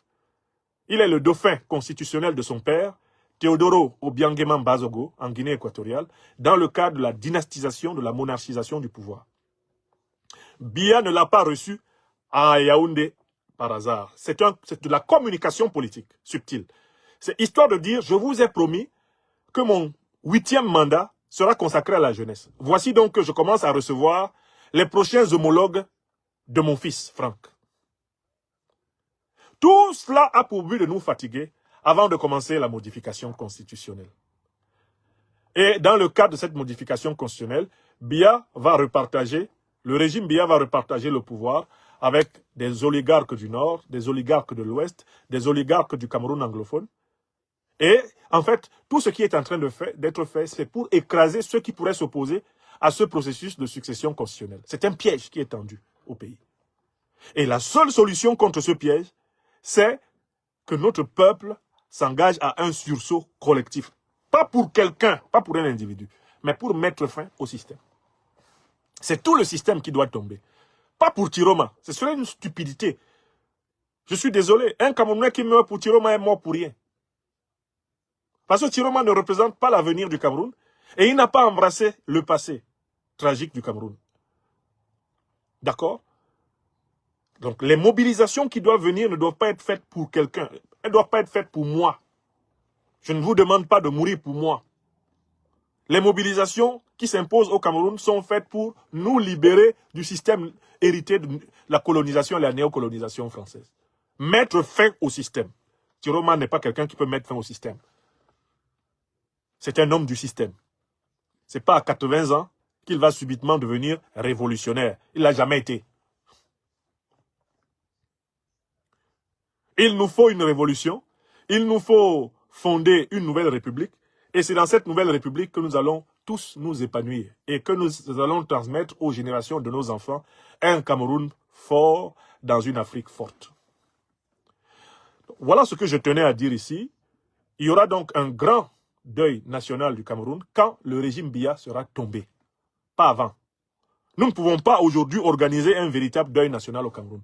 Parce que le Cameroun est encore en captivité. Le Cameroun est encore sous le joug de la Biya kleptocratie. Nous devons d'abord libérer le pays de la dictature de Paul Biya avant d'organiser les grandes cérémonies de deuil national qui vont intégrer, comme je l'ai rappelé, les victimes de la traite négrière, les victimes de la pénétration barbare du colonialisme britannique, portugais, français, allemand au Cameroun, les victimes de la dictature Aïdjo, Biya, Chiroma, Belobo Maïgari, avec le génocide de plus d'1 million des nôtres, les victimes de la dictature Biya spécifique, 82-2025.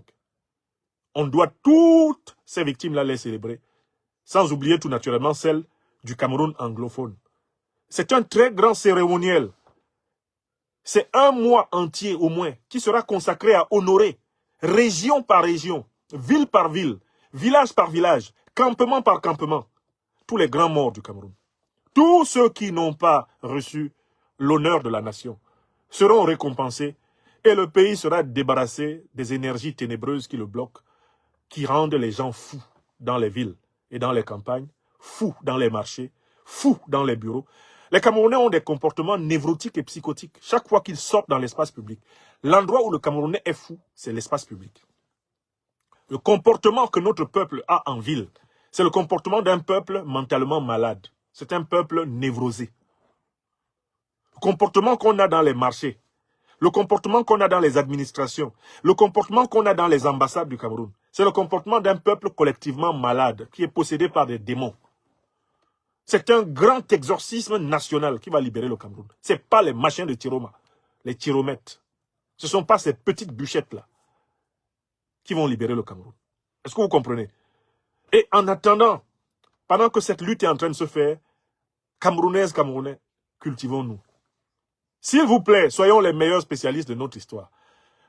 Tu n'as aucune excuse. Toi qui as 10 ans maintenant, toi qui as 15 ans maintenant, toi qui as 16, 17, 18, toi qui as 20 ans, toi qui as 30 ans au Cameroun, qui as moins de 40, tu n'as aucune excuse pour ne pas connaître l'histoire de notre pays. Avec la révolution numérique, tu peux très rapidement élever ton niveau de conscience. Personne n'a d'excuse. Dès lors que nous savons lire et écrire, nous n'avons pas d'excuses. Nous ne devons pas nous laisser raconter notre histoire par les imposteurs. Nous devons en posséder une connaissance personnelle. Voilà pourquoi je mets à votre disposition cette bibliographie minimale. Si vous voulez vous préparer au véritable deuil national, un deuil qui sera cosmique, qui sera traditionnel, un deuil qui sera thérapeutique, alors cultivez-vous. Cultivez-vous. Étudions, soyons les meilleurs spécialistes de l'histoire de notre pays et l'histoire de notre continent. Nous, les Africains, là, on n'a pas le choix, on doit se cultiver. Parce que c'est un peuple cultivé qui finit par libérer les énergies qui lui permettent de vivre dans la dignité. Dans l'inculture, dans l'ignorance, nous sommes manipulés et manipulables. Je vois des gens qui arrivent sur ma page Facebook. Oui, finalement, personne n'est saint pour vous.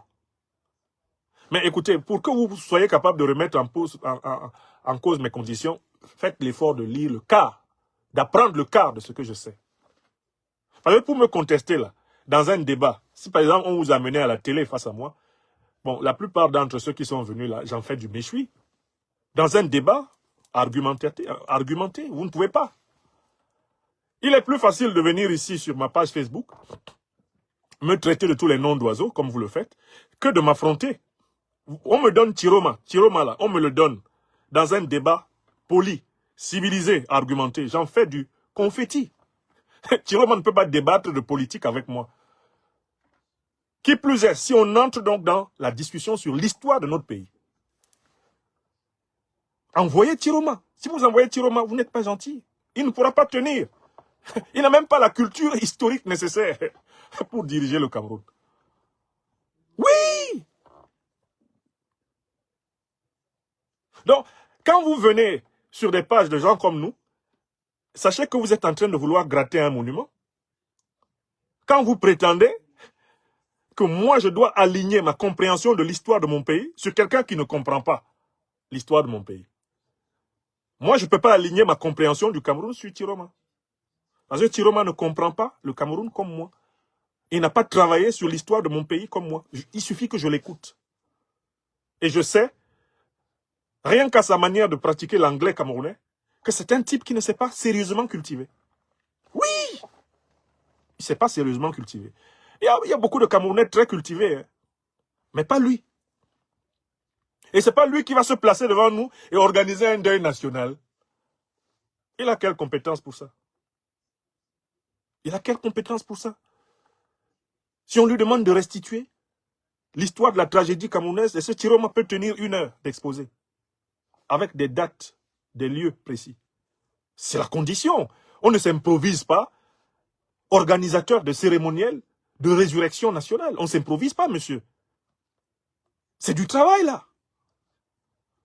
Bon, bien sûr, les hommes politiques ne sont pas chargés d'avoir l'érudition des chercheurs ou nécessairement des universitaires, c'est pas ça, mais il y a une compétence élémentaire quand on s'engage dans ce genre de choses. Il faut avoir étudié le dossier. Un homme politique, ça apprend tous les jours. Même s'il n'est pas historien, il n'est pas universitaire, il n'a pas eu le bac, c'est pas ça le problème. Il doit apprendre. Que tu aies eu le bac ou pas, tu dois apprendre. Tu n'as aucune excuse pour ne pas apprendre. Qui que tu sois. Que tu sois docteur ou pas docteur, c'est pas ça le problème. C'est pas une affaire de diplôme. Tu dois apprendre.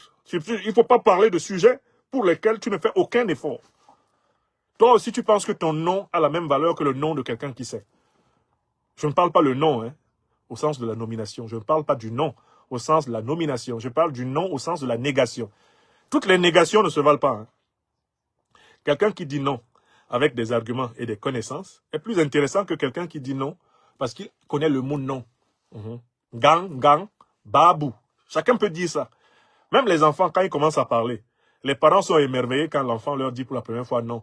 Parce que ça révèle simplement qu'il existe quelque chose en eux comme la liberté, le libre arbitre. Mais tous les noms, N-O-N, ne se valent pas. Hein. Tous les noms ne se valent pas. Alors donc c'est facile, vous venez, vous commentez, va chier au lac, va au diable, etc. Mais ça révèle simplement que vous n'êtes pas à la hauteur. Quand nous disons à Tiroma qu'il est un faux type, nous donnons les preuves. À ce moment, ce n'est pas une insulte. C'est une description. C'est un faux type. Il vous a menti ces 6 derniers mois. Vous n'êtes même pas capable de lui dire, mais Tiroma, tu as dit que tu ne bougeais pas, tu es où? Tiroma, tu dis que tu es au Nigeria, tu es exactement où au Nigeria? Il y a des Camerounais au Nigeria qui peuvent venir à ta rencontre. Montre-toi. Tiroma, comment tu es sorti de ton domicile? Réponds. Tu prétends vouloir être chef de l'État du Cameroun, donc toi, au moins, tu prétends être capable d'expliquer, de rendre compte aux Camerounais de tes actes. Comment tu es sorti de chez toi? Si ce n'est pas avec la complicité des gens de Biya. Viens parler ici.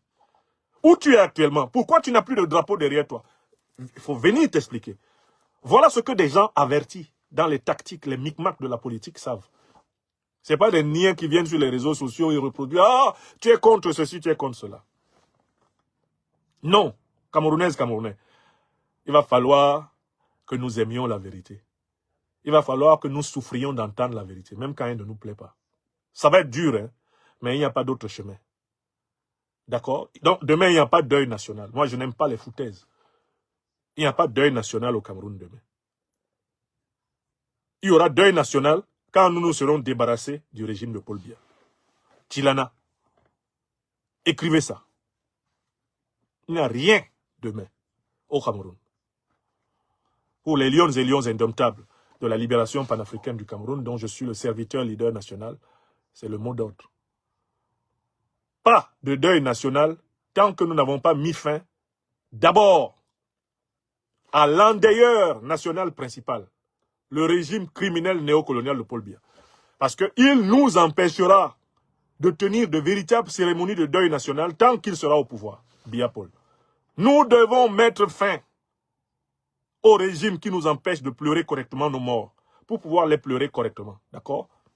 Voilà. Toute personne qui nous propose des petites solutionnettes et qui découpe les morts en petits paquets est un imposteur. Toute personne qui nous propose le découpage des martyrs en petits paquets, c'est de l'imposture. D'accord? Et donc, nous n'allons pas jouer à ce jeu-là. Nous refusons cette manipulation. Ce révisionnisme, ce négationnisme, nous les refusons. We say no to this. Voilà.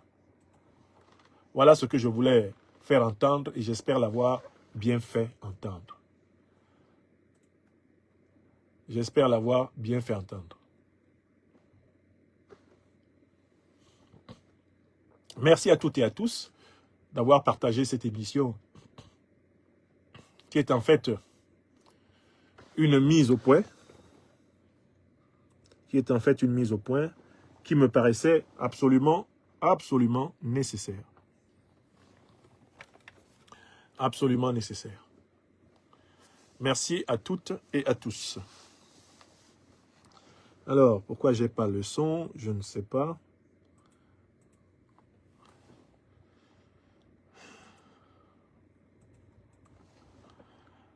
Merci de partager cette émission.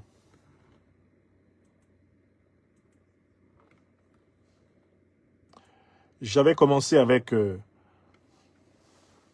l'immense Jean Bikoko Aladin. J'aimerais finir avec lui. Si je peux avoir le son. Si je ne l'ai pas, ce n'est pas grave. On se retrouve plus tard dans la journée, mes chers amis. On a quelques soucis de connexion qui nous modifient la situation du son. Merci beaucoup. Portez-vous bien.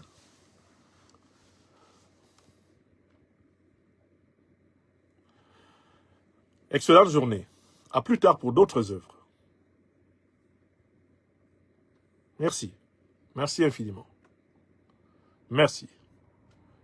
Merci.